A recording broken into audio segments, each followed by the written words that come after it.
Hello everyone and welcome to a brand new video, and today we are back on the road to 3k iRating on iRacing. And for the first time ever on this game, I'm going to go around the updated Spa-Francorchamps circuit. However, I am terrible at Spa. I always have been on any other game I've ever played, ever since the days on F1 2012, about 10 years ago. But this is where we're going to try and change everything for the better. So let's hop straight into qualifying here in this ranked race. And it is actually an open setup race here. So going into turn 1 of qualifying, I've done it again. I've done it again. We get into the second lap of this qualifying session where we now need to actually cook. Otherwise we will be in trouble. But enjoy the lap for now.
Over.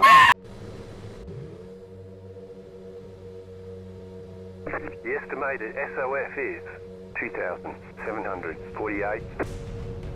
So you saw my frustration there at the end of the lap. Without that mistake, we would have been 5th, but it doesn't really matter. We've got to get focused on the Grand Prix here as we get underway in Spa, and I've actually learned how to do the start properly, and we've done a brilliant job going into turn 1, already going up to P4, nearly locking the rears there, which would have been a disaster. But we do move on up into P4 already, and a great start to the race. However, we do have a long straight, and now here comes Bland round the outside of me here at the Lecombe chicane. We just about hang on and don't make any contact with the left rear tyre, and we're up into P4 for good now.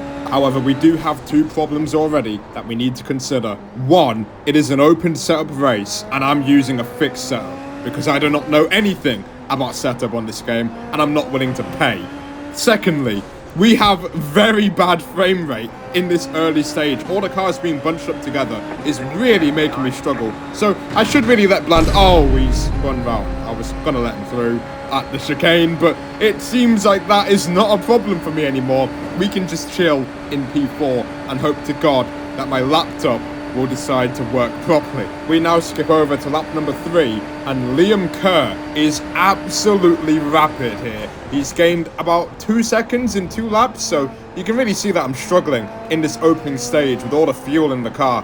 But at the same time, if you look in the mirror, he just has so much more grip than me here, and he will try on the outside at the right-hander before No Name, but I do hold my own. He does a switchback, and it would be mighty impressive if he could hold it round the outside through No Name, but that is not possible indeed. And now going through towards Pouon, he gets to the inside line after doing another switchback, and there's no point in me defending. The Koenigsegg driver will go through up into P4, and I will try to follow him. I'll try my dear best to follow the lines. However, the only thing keeping me near him was the insane slipstream that you get around this track. Maybe he was running higher wings, which allowed me to be a little bit quicker in the straights. But by the time we get to the end of lap 4, I've been completely overwhelmed by Kerr's pace. We skip over to lap number 8 now, and I've been in a world of my own, apart from the fact that Heinen has been slowly chipping away at the gap, and this lap has been less than optimal, and I find myself under pressure here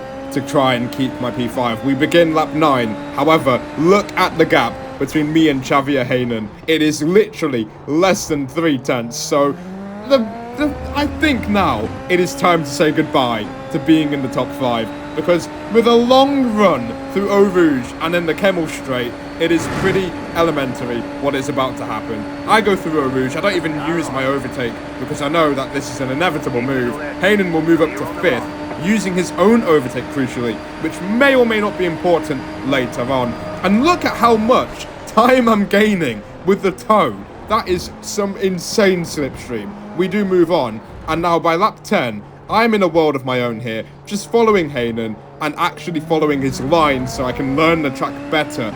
And meanwhile, this will be really frustrating to Armas behind me because he is slowly gaining, but he will be losing time at every single straight.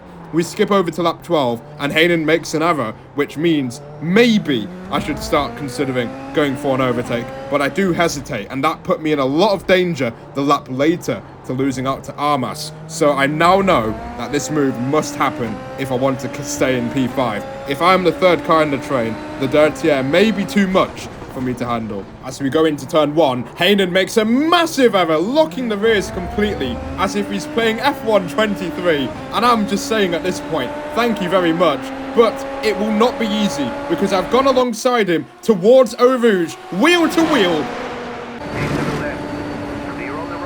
and I get the move done. I might just be Kimi Raikkonen up into P5 once again, and that is lovely.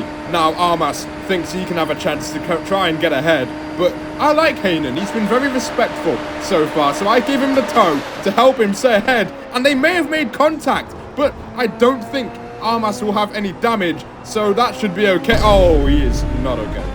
Oh dear. Let's have a look at what just happened on board with Armas, and what on... yeah, I don't have any words for that. I don't know if he was trying to take out Hayden or anything. I have no words, but we move on. He leaves the lobby empty-handed. Meanwhile, I've made a massive error at turn 1, and Hayden very nearly hits the back of me. I think he did hit the back of me, but thankfully nothing too bad came from it. I have no damage, and I just decide to let Hayden through. Through Eau Rouge we go, and I will have the toe, so that will help. And Hayden, crucially, is not using the overtake, so it's actually going to be a pure drag race here towards the Lecombe chicane, wheel to wheel. I am slightly ahead going into the corner, and I am very brave on the brakes there, braking a lot later than I normally do, and still making the corner. Hayden will try again a lap later, but I'm going to do the exact same thing, brake much later than him, and don't even let him consider making a move. However, third time might be the charm for Hayden, because this time I miscalculate and go wide and compromise my line. Hayden will now do a switchback after opening up the corner, which will now grant him the inside line, but he decides to sit back, and I think he knows that we're quite late into the Grand Prix, and you kind of have to be tactical with the slipstream that you get from this car. However, Hayden did put the pressure on the entire lap, but we make a bit of contact at Blanchimont, and I did feel pretty terrible for that. I had no idea why we made contact, but I decided to let him through and not re-overtake him immediately like Hamilton in 2008. So we move on to the final lap of the race. I have been saving my overtake for the entire lap. My turn 1 wasn't great, however, the slipstream is incredible in this car, so this should not be a difficult move here. Down the straight, pulling to the left-hand side, already about 6.5 tenths up on the Delta. Insane straight line speed with the overtake enabled. We keep that overtake on for the whole lap, and I did not look back. We're going to finish the race in P5. Not a bad race at all things considered. All right, there's the checkered flag.